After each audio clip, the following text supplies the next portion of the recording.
वोटों का समय होता है तब हर मंत्री हर गली में आपको दिख जाएगा। हमारे घर तक पहुँचते उस टाइम, हमारे घर तक पहुँचते। कहीं ना कहीं कुर्सी हमारे जरूर है। 2018 में हमारा यहाँ धरना चला था, उस टाइम सभी दुष्यंत चौटाला जी हमारे बीच में आके अपने बात रख के गए। मेरी सरकार आने के मैं आपकी पहली मतलब मांग आपकी पूरी करूँगा, लेकिन आज ये सारी सरकारें इतने निकम्मे और इतने चोर हैं। मेरे को खुद को 40 साल हो गए लगे हुए। देख रहे हैं मैडम को 40 साल हो चुके हैं आंगनबाड़ी में लगे हुए समाज सेवा करते हुए। साहब जो हमारे हैं उन्होंने मन की बात की और यूँ बोला 2018 में टीवी पे की थी सभी देश के सामने, मैं 1500 वर्कर के और 750 हेल्पर के बढ़ा दूंगा और दिवाली का तोहफा दे रहा हूँ। लेकिन आज तक वो 750 और 1500 में आज तक नहीं मिले हैं। जब प्रधानमंत्री देश का इतने झूठ बोल सकता है तो किसी से क्या आश्वासन मिलता। जय हिंद जय भारत। मैं चिराग शर्मा इस समय हिसार के लघु सचिवालय के बाहर मौजूद हूँ, जहाँ पर फिलहाल आप देख सकते हैं यहाँ पर आंगनवाड़ी महिलाएं अपनी मांगों को लेकर सड़कों पर उतर चुकी है। हिसार के लघु सचिवालय के बाहर अभी लाइव तस्वीर देख रहे हैं आप लोग। RSN एक्सप्रेस के माध्यम से वीडियो को शेयर करें और कमेंट करके जुड़ते हैं कि आपकी क्या प्रतिक्रिया है। रलवे छिरा दिखा दे पहले। हिसार लघु सचिवालय के बाहर अभी लाइव देख रहे हैं आप लोग। फिलहाल एक मैम हमारे साथ मौजूद है जो प्रधान है जिला अध्यक्ष है, इनकी इनसे वार्तालाप करें। नमस्कार मैम। नमस्कार जी। नमस्ते जी। मैम काफ़ी लंबा समय हो चुका है आपको संघर्ष करते और आपके जितने भी टीम मेंबर्स हैं मैं देख रहा हूँ, अभी तक प्रशासन की तरफ से क्या कोई सामने निकल कर आया अधिकारी? दो मिनट रोक दो जी। थोड़ी देर हाँ जी। अभी तक किसी अधिकारी ने हमारी मांगों के बारे में कोई बातचीत करने के लिए नहीं आया है और हमारा आंदोलन तो 22 जुलाई से चल रहा है। कैथल में मंत्री मैडम है कमलेश डांडा जी, उनके निवास पे हमारा निश्चितकालीन धरना था। वहाँ सुनवाई वो नहीं कर रहे तो फिर हमने पूरे राज्य में आंगनवाड़ी वर्करों पे तालाबंदी करके और सभी जिला मुख्यालयों पर हमारे धरने चले हुए हैं। लेकिन सरकार की तरफ से मतलब कोई हमारी जो मांग है इसके लिए कोई मंत्री या हमारा कोई अधिकारी जिम्मेवारी नहीं ले रहा है। सब ये कह रहे हैं कि हमारा बस का कुछ नहीं है। तो इस देश में मतलब जो जिम्मेवार पद पर बैठे हुए हैं वो विभाग के जो मंत्री होते हैं उनके पास भी अगर ये चीज़ उनके हाथ में नहीं है कि कोई बाहर का NGO आया है उसके अंडर हमारा विभाग चला गया है और उनको ठेका दे दिया है, और जो हमारे आंगनवाड़ी के हम ट्रेनिंग लेते थे, ट्रेनिंग सेंटर थे, उन ट्रेनिंग सेंटरों का जो बजट था वहाँ 4-5 कर्मचारी होते थे और वो ट्रेनिंग सेंटर पिछले 3 साल से बंद पड़े हैं। उन कर्मचारियों का भत्ता तनख्वाह वगैरह नहीं दी गई है और वो जो पैसा था ट्रेनिंग सेंटर में जो आता था भारत सरकार देती थी वो पैसा किसी NGO को दे दिया गया और ये कह रहे कि NGO आपको ट्रेनिंग देगा। हमें 5-5 दिन की ट्रेनिंग दी गई है, वो ट्रेनिंग हम बहुत पहले ले चुके, हमारा एक्सपीरियंस भी था, उस ट्रेनिंग की हमें कोई जरूरत भी नहीं थी। प्ले स्कूल के नाम पे आज जो एक प्रचार है, हम 6 साल तक के बच्चों को खेल खेल में शिक्षा देने की ट्रेनिंग ले चुके थे, वो शिक्षा हम दे भी रहे थे। लेकिन वो जो पैसा था उन क्लासों के नाम पर जो NGO के हवाले किया गया, उन कर्मचारियों की ट्रेनिंग सेंटर वालों की तनख्वाह देने की बजाय, इस चीज़ की भी हम कड़े शब्दों में सरकार की निंदा करते हैं। और आज जो प्ले स्कूल की हम रिपोर्ट दे रहे हैं, फ़ोन में काम करने के लिए हमें हमारे ऊपर थोपा गया है। जो काम हम फील्ड में जाके माताओं से मीटिंग करके बच्चों के बारे में, टीकाकरण के बारे में, वहाँ 2 घंटे का हमारा होम विजिट था, हमें बोला जा रहा है 9 से 3 आंगनबाड़ी में ही बैठोगे और बच्चों का हर रोज के अटेंडेंस, बच्चे को कितनी एक्टिविटी कराई, सारा आप फ़ोन में डाटा फीड करोगे तो हमारा तो एक बार तो हम रजिस्टर में काम करेंगे, वही सारा काम हम फ़ोन में डाटा फीड करेंगे और वो सारी हमारी रिपोर्ट हमारे विभाग को ना जाके NGO के पास जारी है, जिसका कार्यालय भी कहीं दूसरी जगह है। हमने पूछा मैडम से कि मैडम हमारी रिपोर्ट कैसी है, भाई हम बच्चे पढ़ा रहे हैं, क्लासें लगा रहे हैं, तो एक मैडम ने बोल दिया कि कहने लगी कि हमारे अंडर ये कुछ नहीं है, अगर आपकी कोई रिपोर्ट फ़ोन में गलत भर दोगे ना तो हम इसमें कुछ नहीं कर पाएंगे, ये तो NGO के पास तुम्हारा सारा काम उधर जा रहा है, हम तो सिर्फ आपको डील कर रहे हैं। तो सरकार ने हम जो इतने काम करने वाले लोग थे, वर्कर और हेल्पर और आंगनवाड़ी में जो मटेरियल है बच्चों को पढ़ाने सिखाने का, वहाँ बर्तन वगैरह सरकार के दिए हुए हैं, हमारे ऊपर जो अधिकारी है, हमारा ऑफिस है, हम एक NGO के अंडर काम कर रहे हैं हमारी तनख्वाह सरकार दे रही है, लेकिन हम एक एनजीओ को प्ले स्कूल चलाने के लिए उसकी ज़मीन तैयार करने में आज लगे हुए हैं, जो कि नई शिक्षा नीति के नाम पे जो पहली दूसरी क्लास बंद करके तीसरी क्लासें शुरू होंगी, पहली दूसरी वाले बच्चों को भी प्ले स्कूल में ले आइए, और 3 साल से 6 साल तक के बच्चे जो आंगनवाड़ी के हैं, ये उन्होंने एक मार्केट बनाई है सरकार ने। और जो हम फ्री में आंगनवाड़ी में जिनको शिक्षा दे रहे थे, जिनको खाना दे रहे थे, वो फ्री में नहीं मिलेगा। वहाँ एनजीओ की क्लासें होंगी, वहाँ एक बारी भरकम फीस लगेगी। जो प्राइवेट स्कूल, जो प्ले स्कूल के नाम पे, बचपन स्कूल के नाम पे जो किसी ने खोल रखे हैं, जो बेरोजगार हमारे पढ़े लिखे थे, उन्होंने स्कूलें खोल के जो काम चला रखा है, उन स्कूलों के ऊपर भी एक ये हमला होगा। क्योंकि वहाँ हमारे पास जो एक एरिया है, जो बच्चे हमारे से जुड़े हुए हैं, पहली दूसरी की क्लास जो स्कूल से जुड़ी हुई है, उन सबको एक एनजीओ के अंडर एक ये मार्केट बनाने जा रही है सरकार प्राइवेट, और हम इसका पुरजोर विरोध करते हैं। एक छोटा सवाल था कि इतना समय हो चुका है आपको संघर्ष करते हुए, किसान आंदोलन आप भी देख रहे हैं, पूरा देश, अगर मैं भारतवर्ष की बात करूँ पूरी जनता देख रही है, कहीं ना कहीं राजनेताओं और राजनीति की बात करता हूँ, जितने भी विधायक, एमएलए, मंत्री, जो भी है सत्ता में बैठी सरकार और जो प्रशासन है, वो अभी तक ना तो उनकी मांगे मान रहा है, ना आपकी, और काफ़ी धरने चल रहे हैं। कहीं आपको ऐसा नहीं लगता कि आपकी लड़ाई काफ़ी लंबी ना चली जाए कहीं ना कहीं? 200 साल देश गुलाम रहा था, और उसमें ना सुनने वाले ज़्यादा थे, लड़ाई लड़ने वाले कम थे, लेकिन जायज़ मांग के लिए लड़ने वाले लोग कभी कमज़ोर नहीं होते। और ये लंबी लड़ाई जब तक भी चले, विभाग को हमारे आंखों के सामने, हमने थोड़ी सी तनख्वाह में विभाग को जिंदा रखा है। देश में इतने कुपोषण, इतनी बीमारियां थी, पोलियो मुक्त देश आज, और हमने ये आंगनवाड़ी की वर्कर हेल्परों ने फ्री में पोलियो पिलाए हैं। आज हमारा देश का प्रधानमंत्री शान के साथ दूसरे देशों में ये बोलते हैं कि हमारा देश पोलियो मुक्त है, लेकिन हमने एक पैसा नया पैसा ले रखे। हम ये कहते थे ये समाज सेवा है, और एक समाज सेवा के नाम पर हमारे देश में इतने सेवक हैं कि हमारे देश की सेवाएं हो जाती हैं।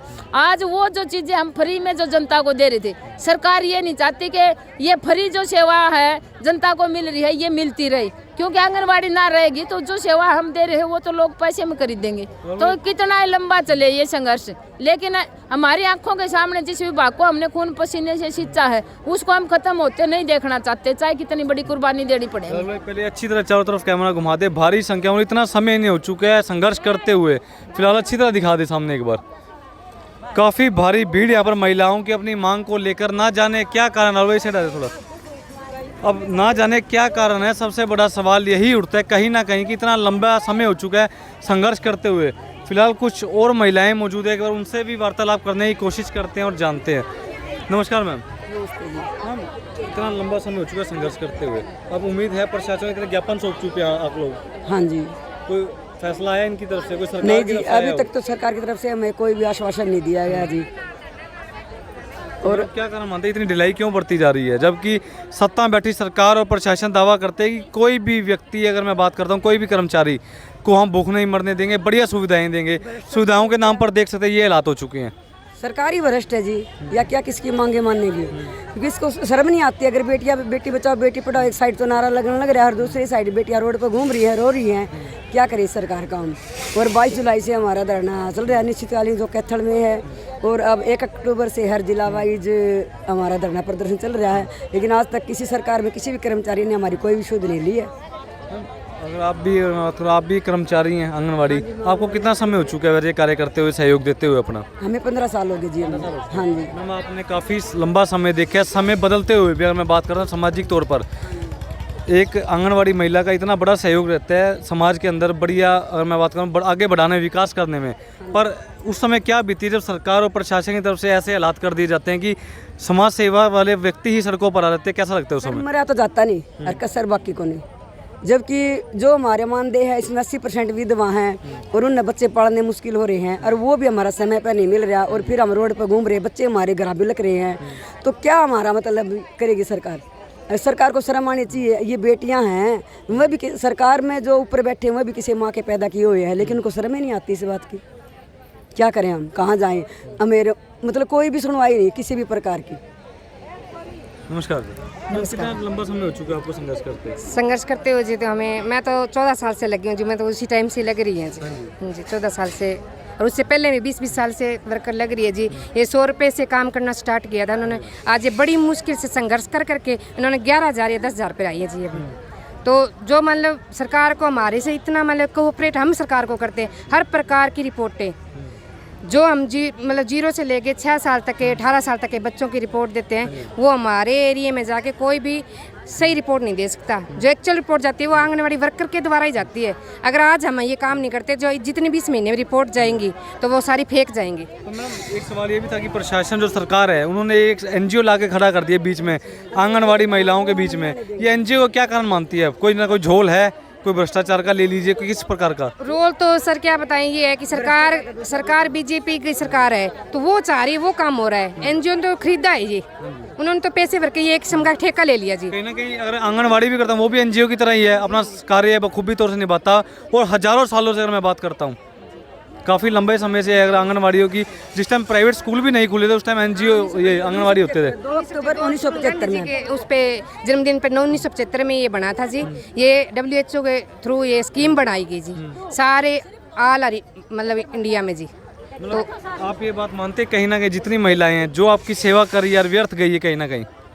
जी अभी ये जो हालात हमारे साथ हो रहे हैं तो इस टाइम तो ये लगता है कि हमने जो सेवा की है समाज की, सरकार की, जो भी हमने किया जी वो हमारी व्यर्थ ही जा रही है। हमें इतने सालों से भी 1975 का लगा के देख लो आप, इतने सालों से हमारे 10,000 तक हम पहुँचे हैं। तो आजकल तो जी एक 10,000 रुपये तो थोड़ा बहुत घर में काम कमा के करके जी, सिलाई करके भी हम 20,000 रुपये गिर सकते हैं जी। भाई सबसे बड़ा सवाल सरकार प्रशासन के लिए खड़ा हो जाता है कि कब तक इनकी मांगे मानी जाएगी। इतना लंबा समय हो चुका है और दूसरी तरफ किसान भी देख लीजिए वहाँ पर बिल्कुल बाहर बैठे हैं हिसार के लघु सचिवालय के बाहर। ये महिलाएं भी संघर्ष करती हुई नजर आ रही है। इनका समाज के अंदर मैं बात करूँ एक बड़ा ही अहम योगदान रहा है। 1975 से जब ये स्कीम लागू की गई थी आंगनवाड़ी की, उसके बाद 2021 तक अब तक की मैं बात करता हूँ, इनकी तरफ से ना जाने हजारों सुविधाएं समाज को मिली है। वीडियो को ज़्यादा से ज़्यादा शेयर करें, कमेंट करके जुड़ते हैं कि आपका क्या मानना है। अगली खबर के साथ जल्द मुलाकात होगी। मैं चिराग शर्मा, देखते रहें RSN एक्सप्रेस। तब तक के लिए धन्यवाद।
फिलहाल ये हालात देख सकते हैं हिसार लघु सचिवालय के बाहर, जहाँ पर महिलाएं नारे लगा लगा कर अपना गला थकाती हुई नजर आ रही है। पर ना जाने प्रशासन और सरकार क्यों सोई हुई है। कहीं ना कहीं किसी, अगर मैं बात करता हूँ चाहे सरकार की या प्रशासन की, कहीं ना कहीं किसी महकमे में कोई ना कोई कमी है। और इसी बात के चलते हुए आज महिलाएं सड़कों पर उतर चुकी। काफ़ी लंबा समय इन्हें हो चुका है। फिलहाल एक मैडम मौजूद है, अगर उनसे एक दो सवाल किए जाएंगे जो उनकी मांग को लेकर सरकार और प्रशासन तक उनकी आवाज़ ताकि सीधा पहुंच सके, और सरकार की तरफ कोई अगर मैसेज जारी होता है तो इनके तक वो मैसेज ज़रूर पहुंच सके। इसके लिए फिलहाल भाई थोड़ा आगे आ जाएंगे, एक बार बाकी अच्छी तरह दिखा दें। काफ़ी भारी संख्या यहाँ पर महिलाओं की मौजूद है, देख सकते हैं। अपनी मांगों को पूरा करने के लिए काफ़ी लंबे समय से हिसार लघु सचिवालय के बाहर महिला मंडली का प्रदर्शन, नारी शक्ति दिखाती हुई अपनी महिलाएं देख सकते हैं। हर तबके की महिला इसके अंदर, हर वर्ग से महिला इस आंगनवाड़ी योजना में जुड़ी हुई है। अगर मैं हिसार शहर की बात करता हूं, जितने भी हिसार के आसपास के गांव लगते हैं, उन गांव की महिलाएं अपनी मांगों को लेकर काफ़ी लंबे समय से इस समय सड़कों पर अपनी गुहार लगाती हुई प्रशासन से, पर ना जाने क्या कारण है, ना ही सरकार और ना ही प्रशासन अभी तक सीधे मुंह से बात कर रहा। कारण क्या है, अभी तक उस कारण का कोई भी खुलासा नहीं हो पाया। फिलहाल एक मैडम मौजूद है और उनसे वार्तालाप कर लेता हूँ मैं। एक सवाल था मैम, 1 मिनट के लिए। नमस्कार मैम। नमस्कार। एक छोटा सा सवाल था, ऐसे ऐसी महिलाएं भी आंगनबाड़ी के अंदर जो 20-20, 25-25 साल से अपने कार्यरत है, ड्यूटी दे रही बखूबी तौर से, सरकार और प्रशासन का एक मैसेज होता है कि अगर कोई भी किराए पर भी घर पर रहता है 15-17 साल बाद उसका भी कहीं ना कहीं मालिकाना हक हो जाता है। मैडम मानते हो या मैं झूठ बोल रहा हूँ? नहीं मानते नहीं, सच तो बात कानून कहता है, पर इतना लंबे समय होने के बाद इन्हें पक्का नहीं किया जा रहा, क्या कारण है? ये सारी सरकारें इतने निकम्मे और इतनी चोर हैं। मेरे को खुद को 40 साल हो गए लगे हुए। तो फिलहाल देख रहे हैं मैडम को 40 साल हो चुके हैं आंगनबाड़ी में लगे हुए, समाज सेवा करते हुए। मैं 1 अप्रैल 1987 से लगी हुई हूँ और सरकार हमारी कुछ भी मांगे नहीं सुन रही और अब हमें प्राइवेट हाथों में सौंपने जा रही है, इसलिए हम कड़ा विरोध करते हैं। मैम आप 40 साल से अपनी ड्यूटी निभा रहे हैं, आपने उतार चढ़ाव जिंदगी में बहुत देखे होंगे आंगनबाड़ी की ड्यूटी के रहते हुए। ये भी बात सुनने में आती है कि अगर मान लीजिए वो व्यक्ति 100 रुपये स्टार्ट हुआ था नौकरी पेशे में आंगनबाड़ी में, ऐसे ऐसे हालात हो गए थे कहीं ना कहीं कि जो रजिस्टर लगाए जाते थे वो भी आपको अपने पैसे लेने पड़ते थे, ऐसा सही भी देखा आपने? अब भी हम अपने पैसों से ही ले रहे हैं जी, उस टाइम तो लेते थे, अब भी किराया सेंटरों का हम अपने घर से भरते हैं। कहीं मीटिंग में जाते हैं तो जो जो हम ऑफिस में महीने में 15 बार बुलाते हैं, 20 बार बुलाते हैं, वो किराया भी हम अपनी जेब से भरते हैं, सेंटरों का किराया हम अपनी जेब से भरते हैं। कहीं ना कहीं ये ग्रांट आती है, सुनने में तो किराया दिया जाता है आंगनबाड़ी महिलाओं को, ग्रांट आती है, कहीं ना कहीं अगर दिखने में नज़र आ रहे हालात, करनी और कथनी कागजों में और जो हकीकत है कहीं ना कहीं झोल मोल है, पैसा जरूर खाया जा रहा है, आता जरूर है ग्रांट वगैरह सब कुछ, पर आप तक नहीं पहुँच पाती। हमारे तक कुछ नहीं पहुंचता, कुछ भी, सिर्फ हम अपनी जेब से विभाग को चला रहे हैं। अधिकारियों का इसमें कोई लेना देना नहीं है, अधिकारी अपनी मौज मस्ती में हैं, ऑर्डर देते हैं वो, और मौखिक देते हैं, कभी लिखित में भी ऑर्डर नहीं होते। अब हम लिखित में मांगने लगे तो हमारे ऊपर दबाव पड़ रहा है। भाई जो भी प्रशासन और सरकार के लोग देख रहे हैं जनाब, इनके तक सुविधा पहुँचती है, बहुत सुविधा पहुँचती है। क्या पहुँचता है? पहुँचता है सिर्फ आश्वासन ही पहुँचता है, वो भी लिखित में नहीं, मुंजबानी, सिर्फ आश्वासन ही पहुँचता है इनके तक। पीएम साहब जो हमारे हैं उन्होंने मन की बात की और यूँ बोला 2018 में टीवी पे की थी सभी देश के सामने, मैं 1500 वर्कर के और 750 हेल्पर के बढ़ा दूंगा और दिवाली का तोहफा दे रहा हूँ, लेकिन आज तक वो 750 और 1500 में आज तक नहीं मिले हैं। जब प्रधानमंत्री देश का इतनी झूठ बोल सकता है तो किसी से क्या आश्वासन मिलता? बाकी में कहीं ना कहीं मानते हैं अच्छे दिन आ चुके हैं, दिख भी रहे, हर वर्ग टीचर से लेकर विद्यार्थी तक सड़कों पर है आज के समय। सरकार के अच्छे दिन ये हैं कि हमारी बहनें जो ये बेटी पढ़ाओ बेटी बचाओ का नारा लगाते हैं, वही बेटियां आज रोड पे हैं।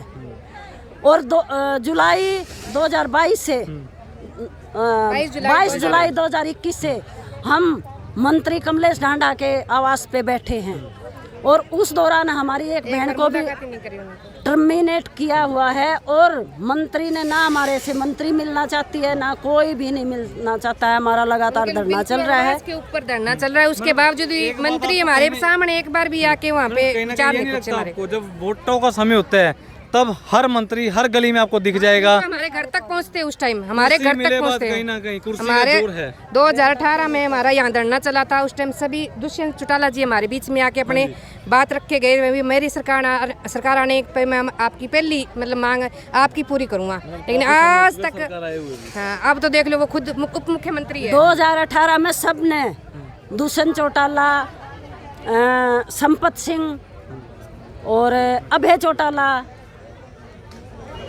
और आप आम आदमी पार्टी सभी पार्टियों ने हमें लिखित में आश्वासन दिया था, भाई हमारी सरकार आते ही हम पहली कलम में आपको सरकारी कर्मचारी मानेंगे। लेकिन जब वोट ली ना, जब तो हमारे सामने घुटने टेक रहे थे, झोली फैला रहे थे, भीख मांग रहे थे, दे दो दे दो, और जब मंत्री बन गए तो उन्होंने अपना आंखें दिखा दी, हमें भिखारी बना दिया उन्होंने।